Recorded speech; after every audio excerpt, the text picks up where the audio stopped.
അഹമ്മദാബാദ് എയർപോർട്ടിൽ നിന്ന് ഒരുപാട് സന്തോഷങ്ങളുമായി യാത്ര പുറപ്പെട്ട വിമാനം ക്രാഷ് ലാൻഡ് ചെയ്തു. ഒരു ഹോസ്റ്റലിൻ്റെ മേലെ ഇടിച്ചു കയറി അപകടം സംഭവിച്ചു. ഒരാൾ രക്ഷപ്പെട്ടു, ബാക്കി എല്ലാവരും മരണപ്പെട്ടു. ഒരുപാട് പ്രതീക്ഷകളുമായി പറന്നുയർന്ന ഒരു വിമാനം ചിറകറ്റ് വീണപ്പോൾ പ്രതീക്ഷകളില്ലാതായി.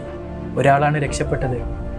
ഇതേ സംഭവം നടക്കുമ്പോൾ നമ്മളൊക്കെ ആലോചിച്ചിരുന്ന ഒരു ഇൻസിഡൻറ്റ് ഇതായിരിക്കും കാലിക്കറ്റ് ഇൻ്റർനാഷണൽ എയർപോർട്ടിൽ ക്രാഷ് ലാൻഡ് സംഭവിച്ചത്, അല്ലേ? കോവിഡിൻ്റെ സമയത്ത് ക്രാഷ് ലാൻഡ് സംഭവിച്ച് ഒരുപാട് പേര് മരണപ്പെട്ടു.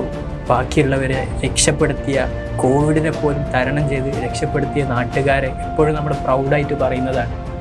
സോ ആ ഇൻസിഡൻസ്, അഹമ്മദാബാദിൽ ഇൻസിഡൻസ് ഉണ്ടായപ്പോൾ ഇത് ഓർക്കാതെ പോയ ഒരു മലയാളിയും ഉണ്ടാവില്ല. സോ എന്താണെങ്കിലും നമ്മളെല്ലാവരും ഒരു ചോരയുള്ള മനുഷ്യന്മാരാണ്. സോ അതുകൊണ്ട് മറ്റുള്ളവൻ്റെ സങ്കടത്തിലും നമുക്ക് പങ്കുചേരാൻ പറ്റണം. അഹമ്മദാബാദും കോഴിക്കോടും എല്ലാം പറയുന്ന ചില ചിന്തകളുണ്ട്. ജീവിതത്തിൽ പല ഭാഗത്തും പല രീതിയിൽ ജീവിക്കുന്ന, പല വിശ്വാസവും പല ആചാരങ്ങളുമായി ജീവിക്കുന്നവരെല്ലാം മനുഷ്യനെന്ന വികാരത്തിന് വേണ്ടി ഒരുമിക്കുന്നൊരു സിറ്റുവേഷൻ, അതിനെയാണ് മനുഷ്യത്വം എന്ന് പറയുന്നത്. ആ വികാരമാണ് നമുക്കുണ്ടാവേണ്ടത്.